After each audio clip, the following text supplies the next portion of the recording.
Welcome back, everyone, to Bridge the Divide, where we examine irrational beliefs, the irrational behaviors that often follow, and how we can bridge the societal divides that they create with education, rationality, and reason. So a couple of weeks ago, I appeared on the channel Skeptic Haven, where I participated in a debate against Christian apologist and what Ryback Reeves would look like if he'd failed in the WWE, Robert Bola of the channel Atheism Defeated. The debate subject was moral realism versus moral anti-realism, and it was moderated by fellow content creator, longtime friend of this channel and community supporter Mark Reed of the channel Mark Reed Atheism. And if you haven't yet, be sure to check out Skeptic Haven and Mark Reed Atheism, and be sure to throw them a sub. They both do really good work. There is, however, no reason for anyone to ever check out Robert's channel for reasons I think are about to become painfully clear. So for those of you out there who didn't get a chance to watch the debate or have only heard about the highlights, here it is in full, and I do hope that you enjoy it.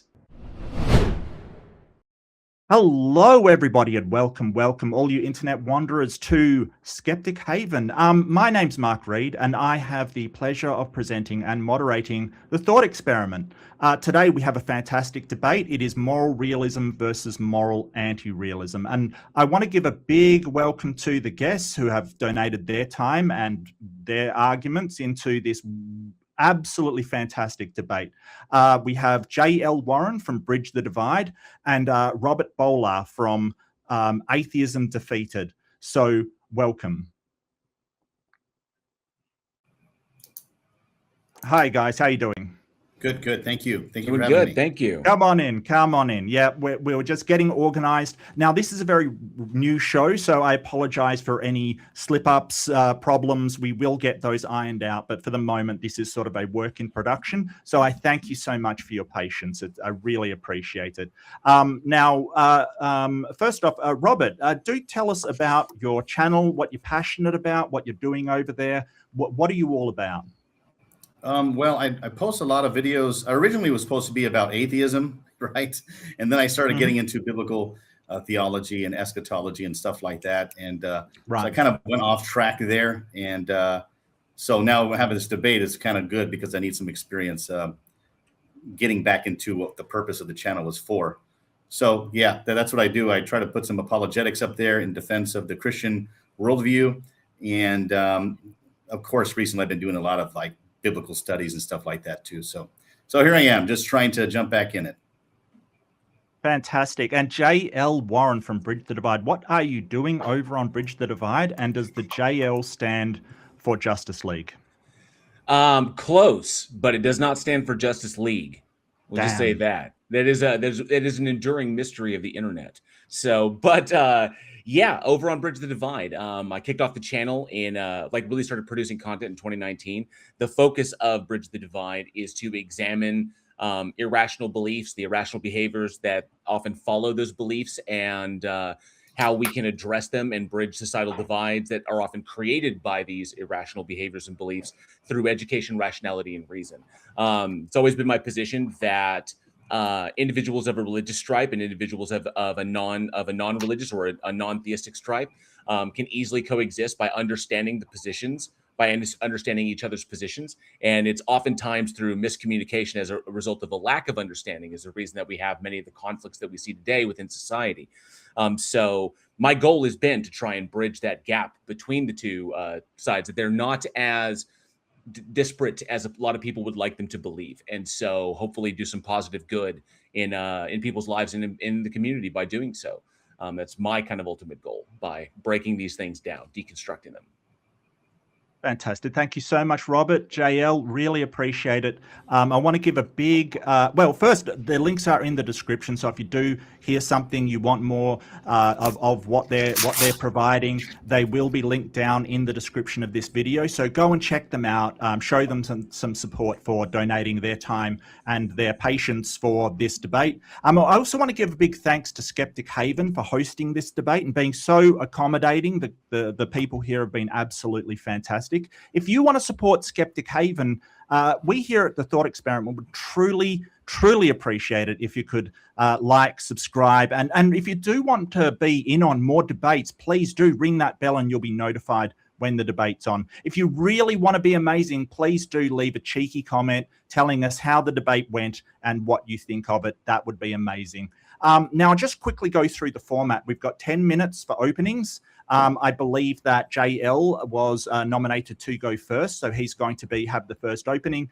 The cross-examination section, where we'll be asking questions, that's 15 minutes. There will be a 40-minute open discussion and then 5-minute closes each. I am bookending this, so the person that went first goes last. So JL, you'll have the last close on that one. Now, there is a Q&A. If you do want your questions or comments or your scintillating statements to be at the head of the queue, please go and put in a super chat, and the crew will make sure that yours is read out first. But we will be looking for questions or comments or things pertinent to add to the discussion of the debate. Just one rider, I'm not going to be reading out insults. These guys are donating their time. They should be respected. And please, if you do make a comment, please do not address it to the bald guy, because that will just be confusing. Okay, that nobody's going to know who you're talking to. Okay, quite frankly, don't do that. Also, if you do have time and you do want another discussion, do check out the Skeptic Haven Discord. There's some great conversations, great discussions going on over there. So, JL, are you ready to go? I am. Okay, fantastic. The time will start when you start speaking. Let the experiment begin. Well, thank you to Skeptic Haven for hosting this debate, and thank you to my opponent and the audience for being here tonight. Is the pious loved by the gods because it is pious, or is it pious because is it pious because it is loved by the gods? Anyone familiar with the works of Plato will instantly recognize that question from his Euthyphro dialogue, written around 400 BCE. Today, we often hear its contemporary monotheistic equivalent. Is the thing good because God wills it, or does God will it because it is good? This is the Euthyphro dilemma. It is an ancient metaethical critique, yet it sits directly at the heart of the issue that we're going to be talking about today, moral realism versus moral anti-realism. To ensure that we're operating from the established definitions, let us break these two concepts down. Moral realism is the thesis that moral facts are objective, mind-independent features of the universe.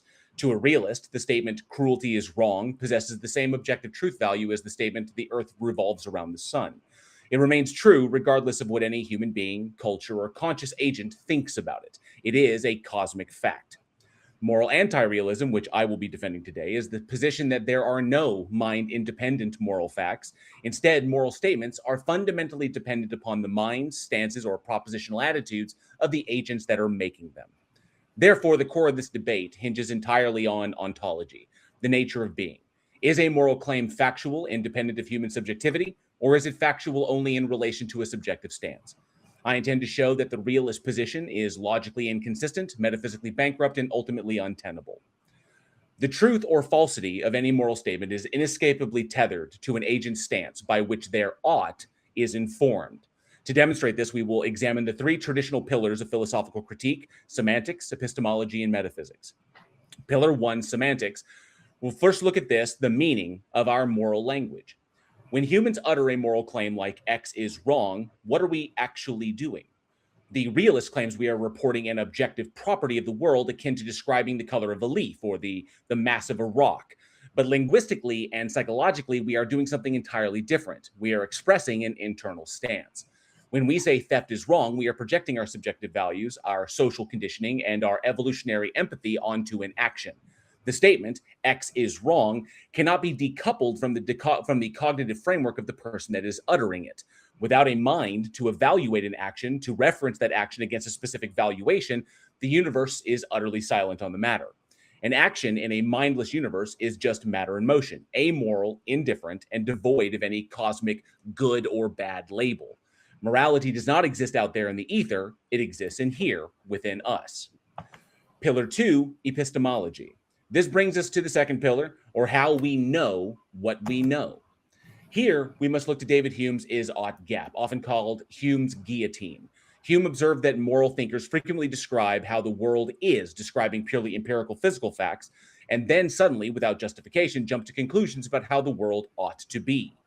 But you cannot logically derive an ought from an is. For example, biology can describe exactly how an embryo develops, that is an is, but biology cannot logically deduce whether abortion ought to be legal, that is an ought. To bridge the gap between what is the case and what an individual or society ought to do, a conscious agent must introduce a subjective valuation. We must insert a premise. Because I value human flourishing, or because I value bodily autonomy, we ought to do X. Notice that the foundational value, whether it is flourishing, autonomy, or utility, is not a physical element we can find under a microscope. It is a stance. It is a preference. Without that subjective anchor, the ought is cleanly lopped off by Hume's guillotine. Realism fails to provide a cognitive bridge from the physical world to the prescriptive world without smuggling in human subjectivity. And finally, we'll address the third pillar, metaphysics, and the subjective brand of realism my opponent may attempt to deploy. Often, realists attempt to rescue objective moral facts by grounding them in the existence of God. They argue that morality is objective because it flows from a supreme cosmic creator. But this argument collapses under its own weight, trapping the theological realist in the very dilemma that I opened with. If things are good simply because God commands them, then morality is completely arbitrary. If God commanded tomorrow that cruelty is good, cruelty would, by definition, become good. That is not objective morality. That is the ultimate subjectivity, the subjective stance of a single omnipotent deity. We can see this exact stance dependency demonstrated within the internal logic of theistic texts. Consider the narrative in the Bible, specifically in 2 Samuel. In chapters 12 and 16, the Christian God decrees that as a punishment for King David's adultery with Bathsheba and the murder of Uriah, he will raise calamity within David's household and give David's wives to another man to be raped in public. We know the dictated act was rape because, according to the Deuteronomic Code, the punishment for women who consensually committed adultery was death. Yet David's wives were not executed after David's son Absalom publicly violated them. In this instance, the deity, who had previously established a moral law against rape and adultery, chooses to alter the moral calculus. The deity establishes a circumstance where these acts are utilized to facilitate a desired outcome, the punishment of David and the shifting of political power. The scriptural example perfectly highlights the anti-realist point. Even within a theological worldview, moral distinctions are governed by an agent's valuations, which inform their oughts. In this narrative, the goals of divine retribution and geopolitical alignment were valued over the bodily autonomy and psychological safety of those women. This is the very definition of morals, being mind and stance dependent. On the other hand, if God commands things because they are inherently good, then goodness exists independently of God. It is grounded in some external substrate that even the deity itself must look up to and adhere to. If it exists independently, then invoking God does absolutely nothing to explain what a moral fact actually is or where it comes from. And should my opponent attempt to circumvent the horns of this dilemma by invoking the popular yet tautologically vacuous statement that God is simply identical to the good, it must be pointed out that this merely kicks the can down the road by rephrasing the dilemma. Is God's nature good merely because it is his nature, or is his nature good because it aligns with an external objective standard of goodness? The dilemma repeats, and my opponent must fall on one of the two horns. Furthermore, consider the ultimate metaphysical contradiction. The realist will claim that a moral statement is true independent of mind, yet simultaneously claim it is grounded entirely in the mind of God, a mind for which, by their own theological definitions, nothing exists externally to act as a reference. You cannot logically claim moral statements are independent of minds while grounding those very statements entirely within a mind. Throughout this debate, we will see that whenever we peel back the layers of moral language, we will never find a floating objective moral particle in the physical universe. We do not find a cosmic blueprint written into the fabric of space-time. We only ever find human minds, human empathy, biological evolution, and human stances. Stances are the inescapable required reference points to establish any moral statement whatsoever. For these reasons, I look forward to showing why moral realism is a philosophical illusion and why we must accept the reality of our own role as the authors of our moral frameworks. Thank you. Thank you so much, JL. That was fantastic. Robert, are you ready to go? Yes, sir. Fantastic. So the clock will start when you start to speak. Go for it. Okay, awesome.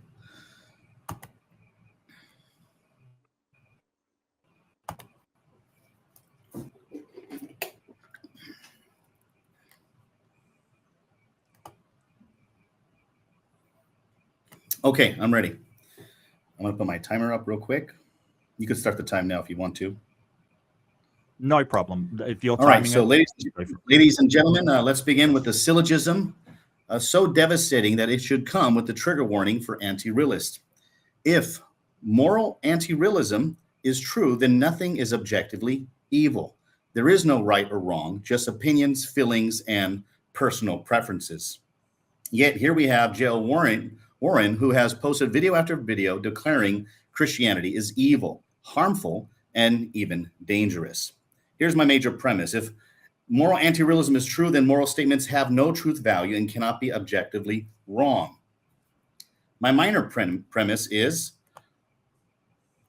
that, but we can objectively say some actions like torturing the innocent for fun, or a person who has taken advantage of the scientific power that he has, or let's say a scientist, a mad scientist who's taken advantage of his position in the scientific community and has created great evils and, trying to get rid of, let's say, 1/3 of the population. We have to realize from experience that there is evil, real evil in the world. Therefore, I'm just going to say moral anti-realism is false based off our own experience. We all intuitively know certain things that are objectively wrong. We know that. It's part of not just a feeling, not just our culture, but it's grounded in our human experience. Even critics admit it, like J.L. Mackie, a famous moral theorist and anti-realist, said, our moral judgments claim objectivity. He thought they were all false because no objective values exist. But he acknowledged that ordinary moral language treats right and wrong as real features of the world, not just opinions. And so, Mr. Warren, let me ask you nice and slow, this is rhetorical, of course, is Christianity objectively evil, or is it just evil in your personal subjective opinion? Because if it is just your opinion, why are you here wasting our time? Go home, mow the lawn, and stop pretending that you're some moral crusader when, according to your own view, there are no moral crusades. It's all just mere opinion. Might makes right. That's not a serious position. That's a man yelling at the clouds, claiming the clouds don't exist. Sometimes we position ourselves, even as skeptics, I would say all the more, right? Say that Christianity is evil, etc. But by what standard, right? By you and your friend's standard? The guy who follows the science, usually they say, we follow the science, and has a reason, and has reason on his side. Oh, really? You really have reason on your side? Where does this thing called reason come from? Isn't it just a chemical reaction in your brain? And why should your brain chemicals have authority over my brain and the chemicals in my brain? How do you jump from an is to an ought? Science only tells us what is, not what we ought to do. Science gave us the atomic bomb, eugenics. Following the science has a body count. You strut around like you're standing on solid ground, but your entire worldview is built on quicksand. Your foundation is nothing but your own opinion, your own emotions, and whatever you personally decide is moral this week. You have made yourself the final judge of right and wrong. So here's what's going to happen in this debate. Every time I say something you don't like, you're going to tell me I'm wrong.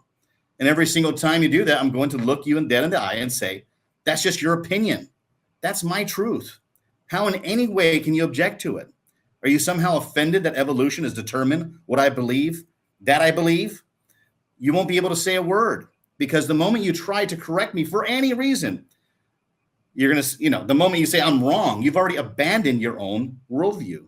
You have sawed off the branch you're sitting on. And now you're just floating in midair, hoping nobody notices. You claim to be the reasonable one, but you can't even ground reason itself. You can't tell me why your subjective opinion should matter to anyone else, because it's only the chemical process that happens in your brain, but not in my brain. Your entire position is self-refuting. It's going to be very disappointing watching your view collapse in real time. So I think the burden of proof is on J.L. Warren tonight to convince me 100% that your view is true and you actually live consistently with it. But the problem is you don't.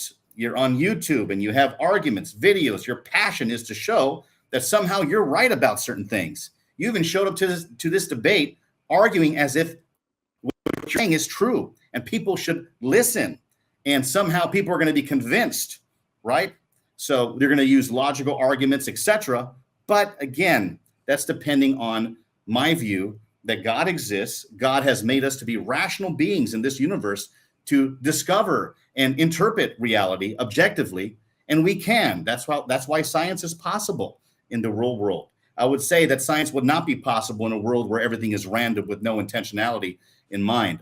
So moral anti-realism is just false. It's comically false. And tonight, the comedy show is just about to begin. Thank you. I yield my time. Thank you so much, Robert. Really appreciate it. That's amazing. So we're going into the cross-examination. JL, you're up first. Hope you've got your questions ready. Now, just to explain to the audience, cross-examination is where one interlocutor asks questions of the other. The other one cannot ask questions in return, and there should be no statements in the person doing the cross-examination. It is only questions. So if you're ready, JL, start firing away, and we will start the clock when you begin speaking. Terrific. Thank you. All right. Got a set of questions here that I'm going to go with. First one up is, if God were to command tomorrow that causing needless suffering to an innocent child is a morally good act, would the act itself suddenly become morally good? I think I know the Euthyphro dilemma is the idea that, does God choose it because it's right, like it's some law beyond him, or is it or does he make it right because he wills it to do so? I believe that there's a third option, that it comes from his own nature. So it's a yes or no question. Repeat it again, please, just so if God were to command tomorrow that causing needless suffering to an innocent child is a morally good act, would the act itself suddenly become morally good? No, I don't think it's a God would do that. So no, I don't think God is going to tell you to do something evil. We have the revelation, special revelation in the New Testament, and the Bible says to love your neighbor as yourself, and to do it exactly as if you were the other person. Love them like you were the other person going through. So God cannot. So God cannot command the. No, God is not going to do it. He cannot. No, he will not. So it's not what he did when he commanded the slaughter of the Amalekites. Yeah, he did that in the Old Testament. We're not in the Old Testament. We're not Israelite Jews in 4,000 years ago. So what is it? So what is it that caused this to become impossible for the God? What external of it put that limitation upon it? He put on himself. Does that make it impossible, or is that just a statement that God won't do it? Well, you're asking me a hypothetical. That is a hypothetical. I'm not, I'm not in the position to say, well, God will, God did. Well, I know what the Bible says in the New Testament, so that's why I'm a Christian. I'm a New Testament Christian. I'm not a Old Testament Jewish Israelite. Okay, so your answer is no, because the God wouldn't do it. But that just, like I said in my intro, that just kicks the can down the road, because you're still applying that it is good, but you don't have an external standard of what good JL, is there a question? Question, JL, question. Yeah, I'm getting to it. Okay, sorry. Yeah, so the problem being is that it doesn't answer the question, because you don't have an external standard of what goodness ought to be in order to apply to it, as I stated in my intro. So if you don't want to answer that one, that's fine. We'll just move on to the next one. When you say God is good, what does the word good mean in that sentence? Does it mean God matches his own nature, or does it mean something else? Oh, I believe that God has revealed himself to me as good. I use my personal experiences. I was a really bad guy before, by anyone's standard, even by yours. And God changed my life. And that's all I could say. My personal experience is what drove me to see that God was good. I started being more patient, more disciplined. And, I think everybody would say, oh, that's good. Me and you would both say, hey, that was good, man. You stopped doing this. You began doing this instead. And, I think that we all know good when we see it. I think because they align with social stances as to what is most social as opposed to antisocial behavior, which literally be the definition of what subjective or stance dependent would be, is we have socially agreed upon positions. Stances that facilitate social behavior. JL, I've got to stop you there. You've got to have to ask questions. Okay, I'm moving on to the next one. Yes, but you can't put a statement in there. You have to follow up with a question. That is the purpose of cross-examination. As I said earlier, I'm not going to allow statements to be made when you are in that questioning phase. So the third one, let's assume for a moment that God exists and has issued a command. Why ought a human being obey that command? I'm sorry, say that one more time, sir. Sorry about that. Let's assume for a moment that God exists and has issued a command. Why ought Okay. a human being obey that command? Well, I think the New Testament teaches that God has given us the church and the body of believers. So, that's where I come from. I think the skeptic has the same thing. He has the body of his own believers, all the other skeptics that hang out and preach moral stances, even though they don't believe in them. Yeah. So, when you say if God does this, or I don't think God would do that. I don't think God would say that, So that's why I just don't know how to answer a question that it's just a hypothetical. I don't think God would do that. The question was, let's assume that the God exists and that it issues a command. Why ought a human being obey that command? Again, the New Testament is where we get our God's commands from. So, the Bible talks, I'm a sola scriptura guy. So why ought we follow them? So why ought we follow them? Why ought we obey them? Why ought we obey them? Because he's God. He's the creator of the universe. He's our father. He's our heavenly father. Why ought a creation obey its creator? Is there some cosmic rule that says creations must obey creators? Is that not just a value judgment that you're making? Yeah, it is a value judgment I'm making. Yes, absolutely. Awesome. Cool. So that confirms that.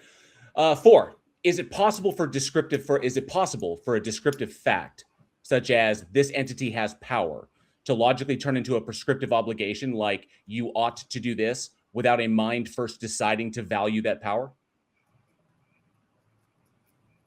Yeah, I don't understand this question. I'm sorry.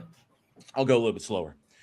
Is it possible for a descriptive fact, such as this entity has power, to logically turn into a prescriptive obligation, like you ought to do this, without a mind first deciding to value that power? Oh, I see what you're saying. Okay, I think I see what you're saying. Just I'll say something and you tell me if this is what you mean. You mean is it because God has power, therefore I should obey him? Is that what you're trying to say? Like, should I obey him? Is that the kind of argument you're? I'm asking you for the logical bridge between a descriptive fact and a prescriptive obligation that doesn't require a mind to first decide to value that power.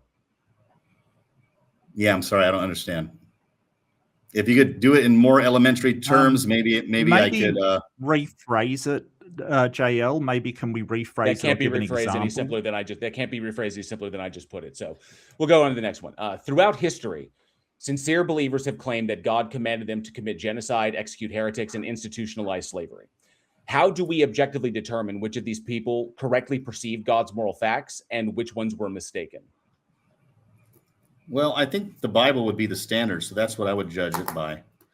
And I know throughout history there's been slavery all around. Even there's slaves today in many Muslim countries, and so it's a great evil.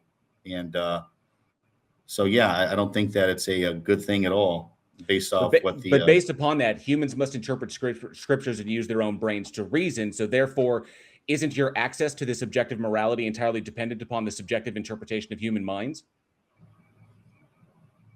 Well, that's why we have to go back to the scriptures. My stance is on the scriptures, so that's how I get my morality from. And isn't your access to what this purported objective morality, isn't it entirely dependent upon the subjective interpretation of the mind? Oh, I see what you're saying. So my subjective interpretation of the scriptures, right?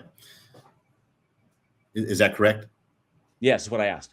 Yeah. Okay. Yeah. I believe that we all have an innate knowledge of God and objective morality. I do believe that we all do. That's why we become outraged when somebody wrongs us in some way. I don't believe that you could actually live in a way that is a moral anti-realist at all. You would be stoic. You would not have any emotions when things actually happen to you. I mean, if you lived if you really believe what you say in practice, I don't think that anybody. Number 6, if two different religions both claim their God provides an objective moral standard, but those standards flatly contradict each other, what independent tool can we use to measure which standard is the real one? Well, I think that God gives us a moral intuition. Like anybody who can look at Islam, they would say, wow, the evils of Islam, what they do there. And yes, they claim that God is telling them to do stuff too. But you compare that with all the gangs in the world, all the communist countries in the world, they act just like them. I think we could look at all of them and say, yeah, they're all evil. And I would say the only one that stands as a moral grounds is Christianity. I think many skeptics have said there's been moral progress because of Christianity in the West, and it's because of Christianity, not any other worldview. Is that because Christianity aligns with your stance? Yeah, Christianity aligns with, of course, my stance. Yeah, I've had different views many times, but yeah, that confirms it. So I think that goes both ways for the skeptic as well. Going on, you're to the only next criticizing Christianity because you're skeptical of biology and Christianity. He can reclaim time if he's decided that the question has been answered. He is allowed to do that. You will have the same privilege as well. If biology and evolutionary psychology can completely explain why humans developed empathy, cooperation, and a taboo against certain behaviors because it allowed our ancestors to survive in groups, why do we need to invent a cosmic supernatural framework to explain those exact same behaviors? Yeah, that assumes that that's exactly what's true. So I reject that. Are we not multiplying our entities unnecessarily to explain common moral conclusions amongst humans? I mean, who says that's wrong? Who cares? Okay. No. Do you think a pride of lions is acting objectively evil when a new alpha male kills the existing cubs of a rival? Yeah, I have no idea.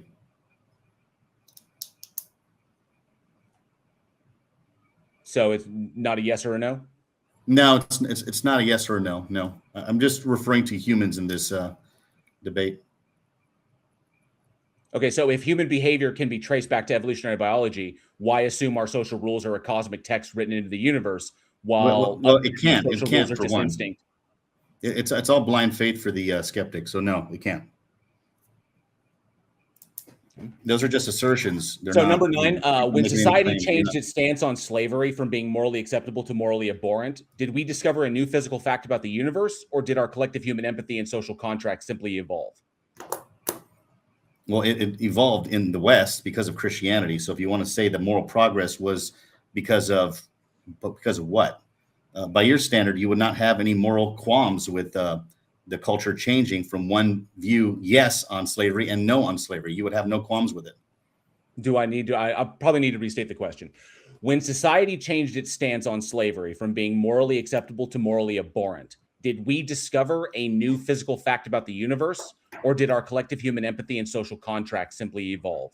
Yeah, the human empathy changed because we went back to the scriptures and said, this is wrong, and we got to...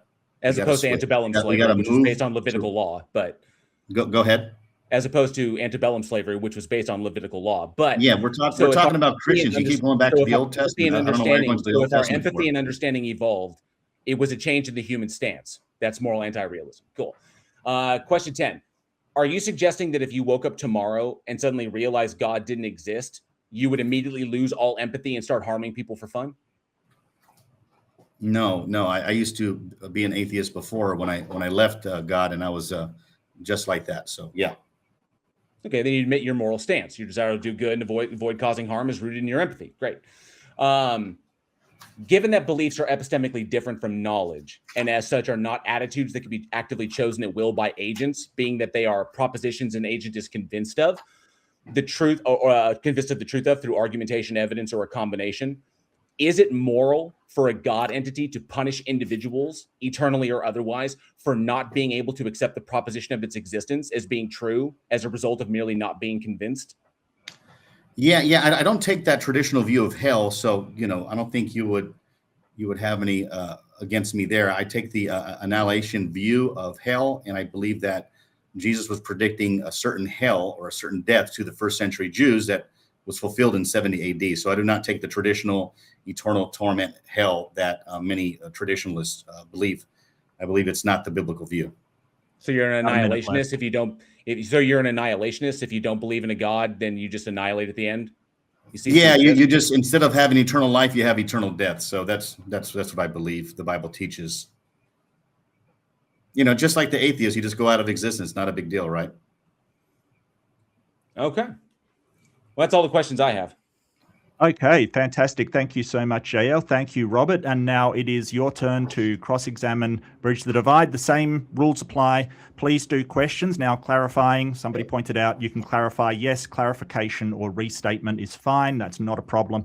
But do try to avoid making deliberative statements that aren't related to questions at all. You can reclaim your time, but we want to at least give the other person a chance to respond. Whenever you're ready, please start talking and the clock will start. Okay, thank you. Thank you, Joe Warren. Good questions.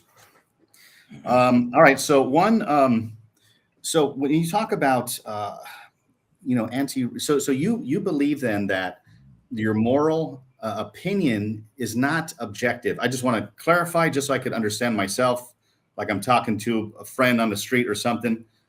That's what you mean, right? You believe that morality is not objective in any way. It's just based off of culture, feeling, societal norms. Is that correct? They're true in relation to goals and not true in a vacuum. Okay.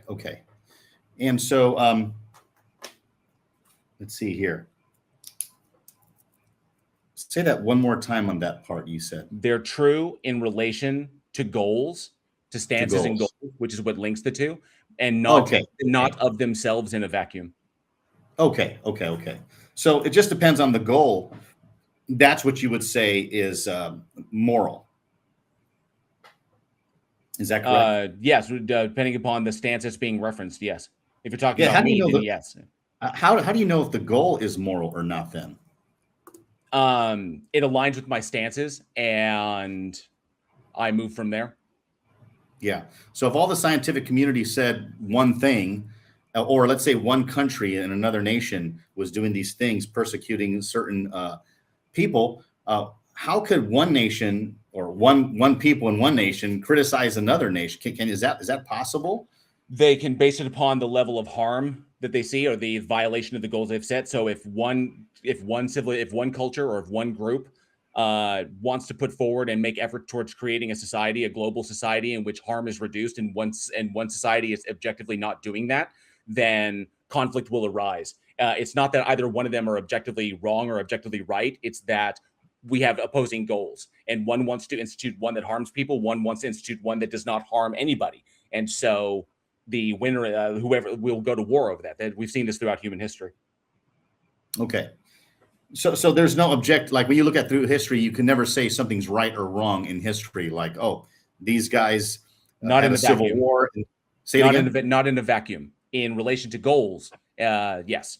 In relation to goals is what makes them true. That's the reference point. Reference point is the goal and the stance. The stances of the individuals and the goals that they want to attain, which is what we see in society today. But in a vacuum, as statements in and of themselves with no reference points, no, they're not. Okay. All right. So if morality is just preference, why should anybody care about your critique of anybody else's morality? They shouldn't unless their goals are aligned. So if their goals are in alignment, if their goals are in alignment with each other, then we ought to work together to accomplish the same goal. I see what you're saying. If their goals are not in alignment, then yeah. So like me and you have the same goal, but that's what we would debate the facts to see if we're both going to reach that goal, right? It would, if we have the same goal and we want to achieve it, then it would behoove us to do that. Just like in a game of chess, if our goal is to, if our agreed upon goal is to win a game of chess, then we ought to play by the established rules of chess. If we don't play by those rules, then we're not playing chess and we can't accomplish winning a game of chess. So same thing within a society. Society wants to accomplish X, therefore the society ought to come together to facilitate systems that will allow the facilitation of X. If someone disagrees with that, then they can change the system, or they can leave the system. They can fight the system. This is human history throughout time immemorial. So, okay. So, why do you trust that your reasoning is the product of blinded, unguided processes? Why would you trust your reasoning if the goal, the universe has no goal? I know we have subjective goals, but why would you even trust your own reasoning? Have you ever heard of the evolutionary argument against naturalism? So, well, it's irrelevant to this. When I trust my own, I'm asking the question, so it's not. When I trust my goals, it was two separate questions that you're asking there. Okay. But the second question has nothing to do with the first question that you asked. So in trusting the way I reason in reference when it's come to establishing the goals I want to accomplish, that's in relationship to to my stances. And so I trust that because I see my actions in play and I can see that they reduce harm within society. They reduce harm amongst others. I see other people doing the same things and it reduces harm. And I agree with those. And so that informs that because it corresponds with the reality, because I can develop a predictive model as to what will happen and I can see it play out in front of me. And we can see these, we can implement them society-wide like we've seen in other countries, and it lowers harm, improves quality of living, improves health, happiness, and health and happiness and all that. Yeah, a lot of people good. though, a lot of people do what they do is they see things in their minds, but a lot of people don't play that out. They don't actually do what it takes. For example, when people actually want to lose weight, but they don't want to go to the gym, you know. So just because you have the goal doesn't mean you're actually going to accomplish that goal. What is good in your moral framework? What is good? Is it good? Is Islam good to you? Is in my moral framework, anything is good. Anything that reduces suffering within society and reduces suffering for individuals and facilitates a system in which people's health and happiness is put forward, and equality, equal representation, protections of the law, anything that reduces suffering is going to be good in my eyes. So is happiness one of those goals, like you just said, happiness? I'd like it to be, yes. Yeah. What if happiness was, heroin, everybody doing heroin, stuff like that? That's not mine. That's not mine, but that could be somebody else's subjective stance. Sure. And that's okay. That's okay to you. You wouldn't say, "Hey, that's objectively wrong, man," or of course you wouldn't say that. No, it would not be in accordance with the goal that we want to attain as far as society goes. Rampant unregulated drug use, we see firsthand causes societal harm. So we wouldn't want that to be a thing that would be permissible. So we would structure the society to minimize that harm, minimize the suffering, and maximize people's ability to get better. And so it would not be about making all drugs legal. It would be about providing and dedicating resources to ensuring people can solve the problem so that they're no longer addicted to drugs. Okay. How about the evolutionary argument against naturalism? Have you ever studied on that subject? A bit, yeah. Yeah, Alvin Plantinga? Yeah, I'm aware of that quack. Yeah. He called him a quack. Okay. That's your opinion. No, it's not my opinion. He's demonstrably a quack. Okay. All right. Demonstrably. So I explained it in my last live stream. Yeah, okay, yeah. Let him ask the question. Yeah. Go, Rob. Yes. So you do trust your brain, even though it's random, to come to goals that are somehow moral. And what do you mean by random? I don't understand what you mean by random. Sorry. Yeah, you don't know what random is? Question. You don't I don't know what biological evolution is random? I don't know what context you're using it is, because do you mean random as in I'm trying to understand what you mean by that, because there's two separate contexts you can use. When I mean random, I mean it has no goal in mind. There is no goal in mind. No end goal for evolution, sure. Okay. But you trust that as you're trusting your own brain because it's a byproduct of evolution. Yes, even because though it's the output, yes, because the output corresponds with reality. The output? Yes. Yeah. Your output, right? The output of brains, when we're talking about statements, when we make statements about reality, we can see that those statements, we can determine that those statements can correlate with reality. So we are capable of being truth. Are you talking about just you? Are you just talking about you and your atheistic friends? No, I'm talking about humans as a species. We have the ability to determine. You're talking about humans like you've studied all humans, but here we are. Evolution is truth tracking. Evolution is to a degree truth tracking. Yes. Actually, it's not truth tracking if you're an atheist who doesn't believe that the universe had intentionality behind the evolutionary goal. So we've got to have a question, Robert. Yes, you're right. Sorry about that. Sorry. No. All good. Yeah, truth is just properties of propositions. That's all truth is. Okay, but are those conceptual in nature at all?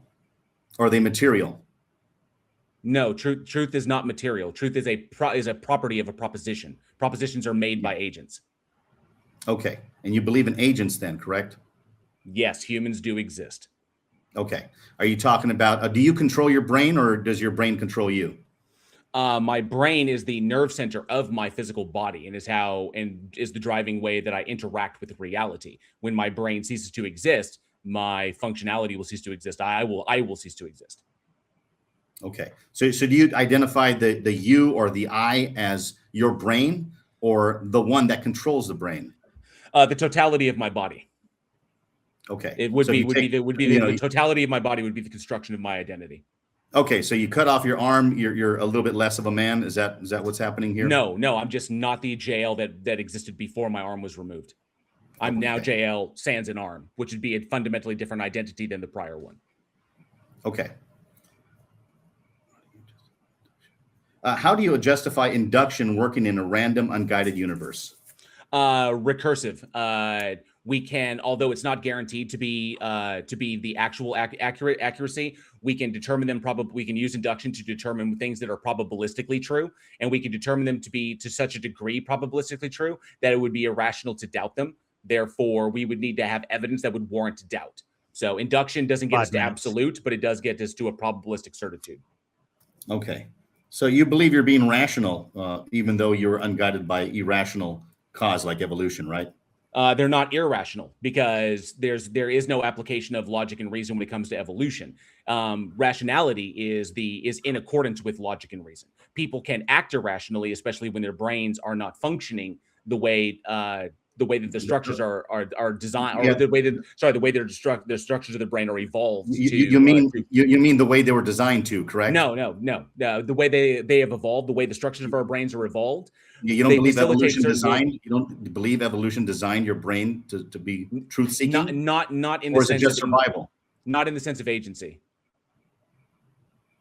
Okay. So mindless evolution caused mind seeking truth. Yes, and your personal incredulity is irrelevant. Okay, so is yours. Why is your faith in naturalism any more better than faith in God? It's not faith. Naturalism is a method. Naturalism is a position that is literally looking at what we have access to, which would be the natural world. I don't make the assumption that anything exists beyond that because I can't demonstrate an access to that. But yet you have faith in the laws of logic as it's not faith. It's not faith. There is no faith. There's no faith in my worldview. Yes, there is. You actually assume that naturalism is the best explanation. I don't. I conclude in naturalism. Robert, we got to ask questions, mate. Okay, I'm sorry. Yes, but no. I get it. I get it. I love your passion. We got to ask questions. But to clarify, assuming the position, just to make sure this doesn't come up later in the open discussion, assuming begins if you start at the top and you work down. I don't work at the top and go down. I work at the bottom and go up. My metaphysical positions can change in light of new evidence. My position results in naturalism because that's what we have access to. Yeah. So logic is not part of your study then, right? Logic is not one of your presuppositions. I don't presuppose logic. Logic is a schema that we utilize to describe things. Who's the way things operate? Human beings. Okay. It's a schema that we created to describe what we observe. So you're saying logic is derived schema. Logic is something humans created, just like the morality, right? Well, morality is what we use to is the term we use to describe making moral distinctions. Logic is a language, effectively a schema that we use that we subjectively derived to describe how the universe appears to operate. Okay, so why not I just say I win this debate, you lost this debate because of my idea of logic compared to yours? That would be irrational because it would not correspond with reality. Because it would not correspond with reality. Well, I already won the debate because you're trying to give me some objective moral oughts in this debate. So that's why I'm asking anything was over and over again. I never once made an objective statement. I always said that these depend upon my stance. So everything you're claiming right now, all your opinion right now is just hogwash, right? We could just throw it out, right? Not a big deal. That's completely irrelevant. Okay. Well, that's what we're going to do after this debate anyway. Why do logical absolutes come? So you believe in logical absolutes, but not moral absolutes, right? It's two separate things. Okay. Well, you cannot have logic and morality. They're not contradictory things. They go hand in hand. They do, but But you could say that it is logical. You could say that logic referring to like how we describe things. You can say that an action is logically tied to a particular goal if the action is itself facilitates the accomplishment of the goal. If you say that I have a goal and then you act and say this is what I want to accomplish, and then you turn around and and you act in a way that is contradictory to that, well, that would be a contradiction. So we can use logic. Why do you think your senses are reliable? 1 minute. Because recursively, without circular reasoning, pragmatic application. I can see the outcomes. I can see the truth in the outcomes, which is a part of my philosophy of truth. What makes rationality objectively better than irrationality on naturalism? It doesn't make it objectively. It wouldn't be like objective in the sense that you're utilizing it. As far as like accomplishing goals, it would be that you could say that one action would be irrational if it doesn't facilitate a desired goal, or one action would be rational if it does facilitate a desired goal. Okay, rationality is in accordance with logic and reason. So, finish your thought. Well, that's good. Thank you. That was fantastic. Thank you so much, Robert. Thanks, JL. Now we're going to open it up. We're going to go to a open discussion.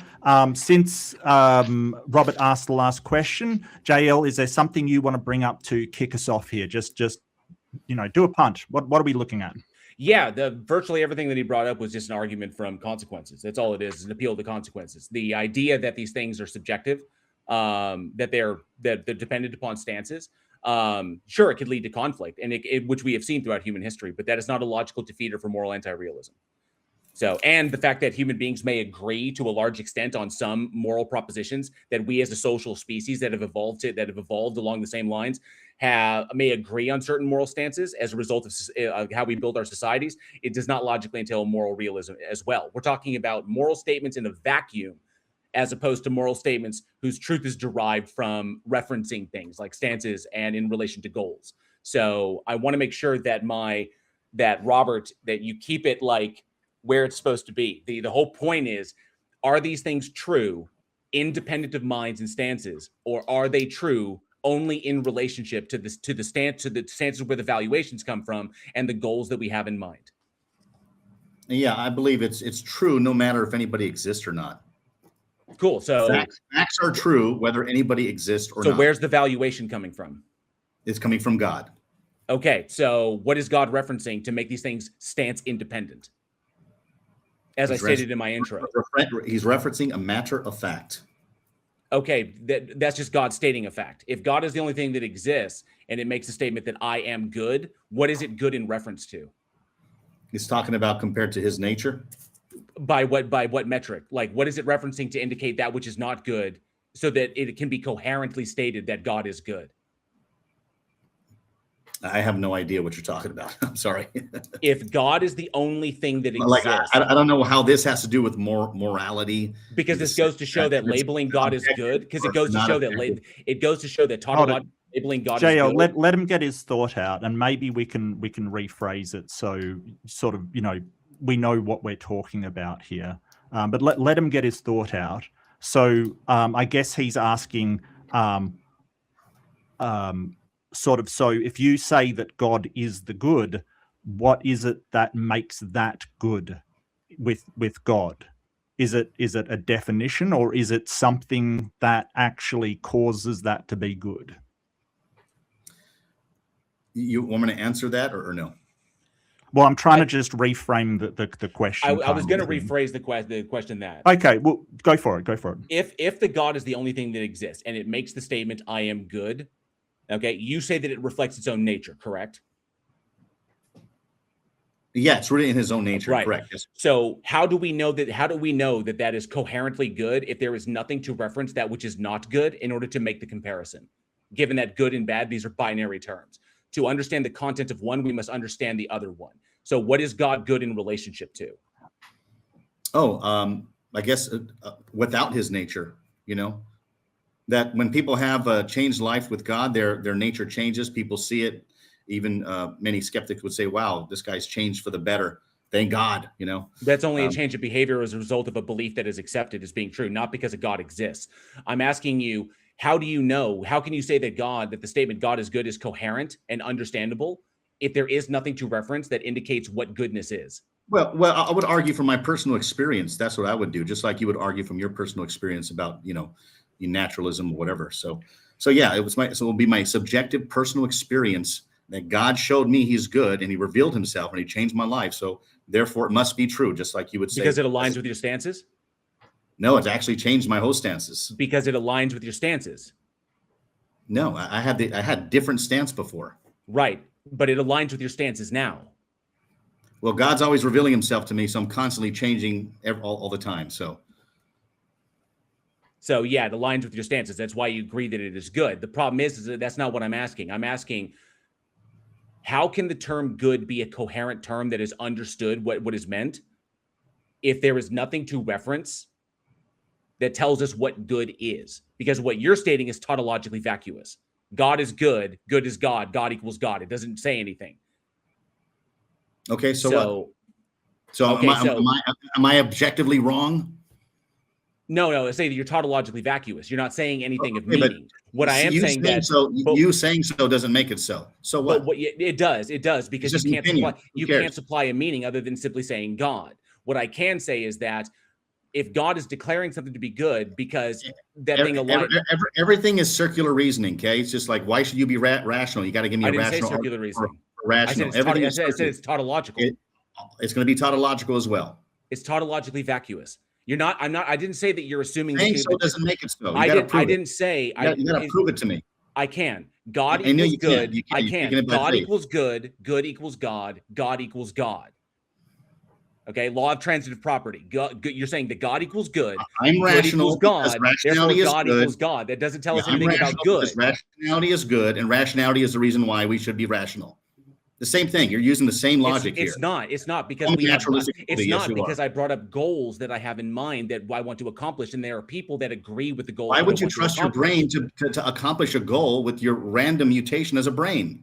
Because I can see the output of my actions, and I can see that they align with what I want. Obviously, you're a walking contradiction. You're obviously a walking contradiction because where have I contradicted? Where have I contradicted myself? Morality is not objective, but then you live as if morality is objective. I don't. I acknowledge that these things are subjective. subjective. You do every single day. No, I don't. That's why we're here debating. You wouldn't even be debating about it right now. I'd very much like you to demonstrate how you have special access to my mind to tell me that what I think is objective when I'm claiming it's subjective. How do you know that?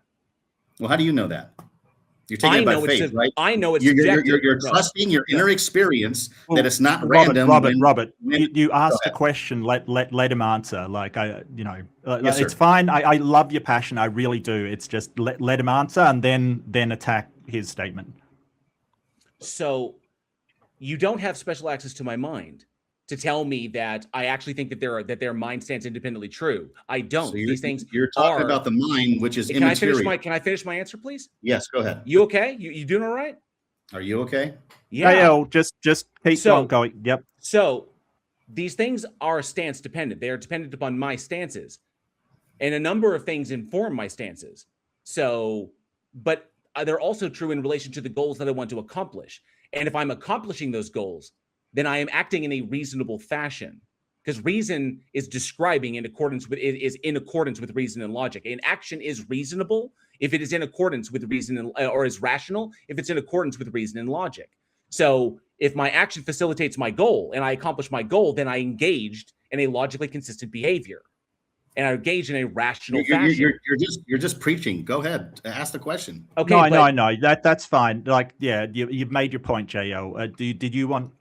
Please do say what you were going to. I want to know how he's establishing. I'm wanting to know how he's establishing good as a coherent term without being tautologically vacuous. Okay, just take for granted everything you're saying is true. Who cares? That's just your opinion. It's not happening in my brain the same way it's happening in yours because of evolution, right? So who cares? No, I'm saying that it is, because all you're doing. You're saying it is doesn't mean it's true. Because all you're actually doing is just let him get his thought out and then go. All you are actually doing is abdicating your own morality for obedience to whatever your God's subjective morality is. Just like you. So what? How are you grounding? If you say that these moral truths are mind stance independent, which is what objective morality is, like moral realism, that they're mind stance independently true, how are you determining that when you're grounding them in a mind? Because if there's a God, then God reveals himself to us. That's a mind, right? Yeah, that's right. And you're grounding them in a mind. It's immaterial. Yeah. You're grounding them in a mind, though, right? Your mind is immaterial. Yes. Okay, so they're mind dependent. Okay. That's moral anti-realism. Okay. God is the objective standard. So there you go. No, God is the most ultimate thing that is declaring subjectively what it wants. It's God's preferences. Now, you were now simply you're trying to abdicating teach me your own theology. moral You're Now you're abdicating trying your to own teach me moral theology. stances I don't know what for you're talking about. you're abdicating or aligning your own moral stances to be in alignment with the God thing. It's still subjective to the God. It's not objective to the God. It would be objective if the God had to reference an external substrate, like I said in my intro. If there was an external substrate that God had to reference in order to determine what was good or bad. So what? So what? So you agree that it's moral anti-realism because it's subjective to your God. Okay. And Per you're 2 Samuel, your to God can change evolution. these things. Every single argument you're giving me is subjected to random evolution. I'd like you to address the point that I'm making. It doesn't Instead of matter. going to something completely irrelevant. Because it doesn't matter. So you It's just agree your that opinion. that it's subjective to God. Moral It's statements are subjective subjective to the God. Subjective to you. No, moral statements are subjective God to is the God. moral standard. That's it. God's, but it doesn't matter if God is the standard. If God sets it up itself as the most ultimate thing and says, I am the standard because I'm the most like powerful thing out there. And so therefore I am the standard. That doesn't logically entail that the moral pronouncements it makes are objective. They're still subjective to it. Here you are talking about God like he's a man like you. But yet you set yourself up like you're God and making up the moral decisions as you go. This is a red herring. I'm irrational because I'm doing exactly like you're doing. I'm doing the same thing you're doing and you're mad about it. I want to know how you ground statements that you claim are mind stance independent in a mind. Because that's logically contradictory. God is the ultimate standard and he's not a man. God is spirit. He's the vast superior mind of all reality. He's the mind of the universe. And what? Doesn't logically entail that these things are objective. Objective is mind stance independent, meaning that God would, if they are mind stance independent, God would have to reference them to tell us what was good or bad. If the pronouncements are coming directly from the God, then it's the God's stances that are informing that. Okay. They're not objective, they are subjective. They are stance dependent upon the God stances. You are just aligning your morality with the God stances. Effectively, you're abdicating your own pronouncements. You want me to align my subjective morality with yours, right? No, I want you to determine them for yourself. Okay, good. Then what's the point of this? So you agree that they're subjective to the God. Great. I don't even get the argument. I think you're trying to interpret God apart from Scripture, and this is where you're getting all this philosophical. No, I'm addressing it with logic because once we you believe in logic now. I do. I've already described what it is. So it's immaterial. In order to be logically coherent, okay. Well, let me just say this: when you state that a God exists, you automatically invoke logic. You invoke the 3 classical laws. You invoke the law of identity, non-contradiction, and excluded middle. Just by saying that the thing exists. In order for the concept itself to be coherent, it has to align with these things. So logic does apply to these things. If we want to say that God is a mind, then in order for that to be a coherent statement, we have to understand what you're talking about. We understand what minds are, so therefore we can understand what you mean. You already start from a faulty premise. You already start with that rationality is superior, but yet irrationality is the cause of my existence. I never stated it was superior. No sense. I never said it was superior. I said okay, so here you are telling me it's not superior now, and you're trying to tell me that I should be subjected to the laws of logic for some reason, even though you have no reason for it at all. Well, I mean, you can act irrationally if you want to. That's totally on you. Yeah, you're doing it right now. How is what I'm saying? No, in practice, how is what I'm saying not in accordance? Yourself.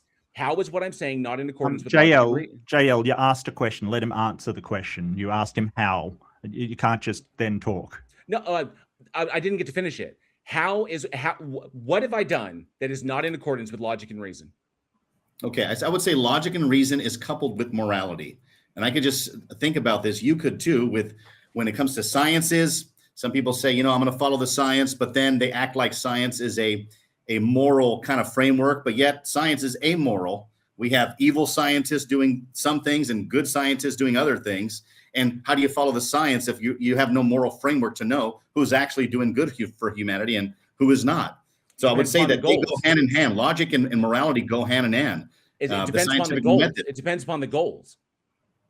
The methodology is irrelevant, but it depends upon the goals and how much harm is accomplished. Like whether an individual is utilitarian or Machiavellian or simply, wants to reduce suffering. So the only scientific outcomes that we should and methodology we should embrace are the ones that don't do unnecessary harm. So, but you acknowledging that some harm is it harmful for you, or at least in your mind, that cutting off a child's genitals as a transgender, is that normal to you? Is that good? Nobody does that. Okay. Is it good though? Yes or no? I would say no, because it violates, subjectively, I would say no, because it violates certain tenets that we have within society for children to be able to establish their identities without making decisions that they don't have the full capacity to understand the ramifications of, which is why we don't allow such things, which is why we don't allow such things to happen until they are of age. Okay, but you're saying that you don't believe it's objectively wrong. You couldn't tell somebody, hey, you wouldn't kind of actually try to argue against people that are trying to promote that into our legal system? Okay, so people may be promoting that. I disagree with them, but it's subjective because I understand that allowing children to make certain decisions before they have the full capacity, the full mental capacity to understand the ramifications of those decisions, that those should be held until they are legal adults. Which is why we don't permit that. We don't permit such extreme modifications in gender-affirming care. It is a slow but steady process in which the parents and the child and the doctor work closely together. You give me a lot of good reasons, right? Using logic, that immaterial thing that you're using that you say doesn't exist, right? Somehow I didn't say it didn't exist. Okay, where's logic then? Logic is a schema that we invented to describe the way the universe. I'm not done. If you got to let me finish the answer, dude. Let him finish.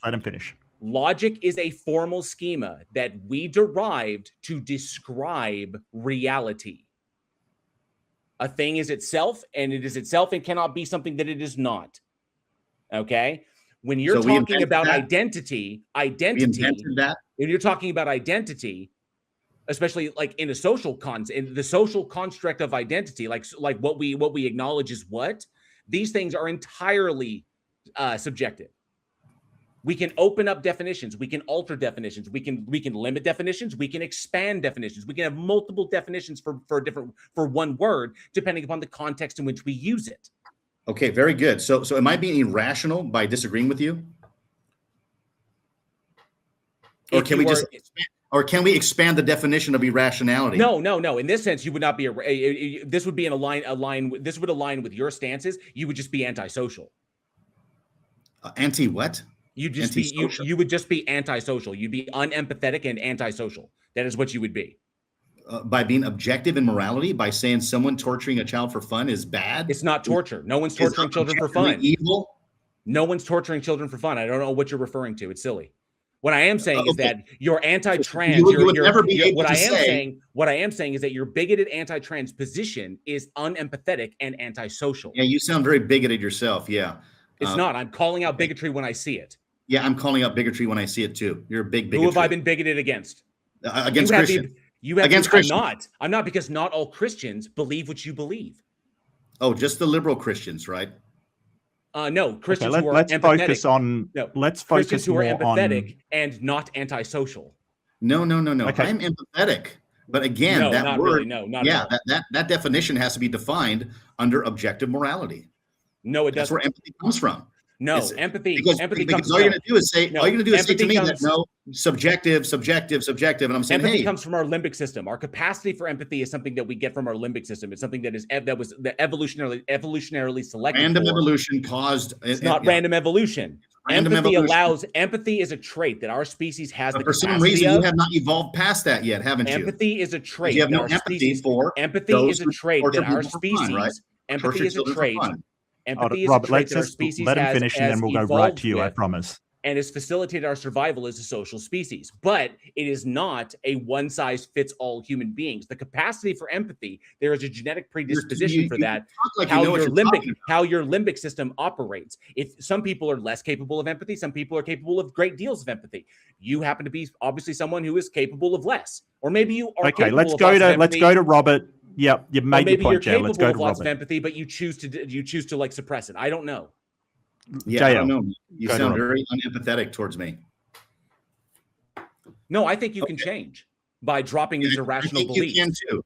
I think you could change because you have an immaterial soul that could change your mind. Please demonstrate your mind that. could change Please your demonstrate brain. this. And Please make you do demonstrate things souls that are exist. opposite. Please Yeah. demonstrate souls exist. Immaterial things exist because Please God demonstrate exists. souls exist. Well, do you control your brain or does your brain control you? My brain is a part of me. Okay. So take some of your brain out and lose some of you, right? Yes, you would fundamentally alter like who I am. Yes. Okay. So who is the you that changes? Your body changes every 7 years or so, every 40 days or whatever it is, and you lose parts of your body. Is that still you during that process after the 40 days, after the 7 years? Is that still you, or did you become something else? Well, Can now you go to court? Now we're talking about identity. Is what we're talking about. Is what we is the social, like the social practice of establishing identity for an individual. If we're getting into like the metaphysical aspect of it, it depends upon if you think that identity changes from like literally nanosecond to nanosecond to nanosecond, because you could go that direction, or identity is simply a social convention that we utilize to separate one individual from another and recognize autonomy. So, I mean, I don't know where you're planning on going with this. The whole point is that yes, we shed cells and we regrow new cells, but my brain largely remains unchanged unless it is physically damaged by something.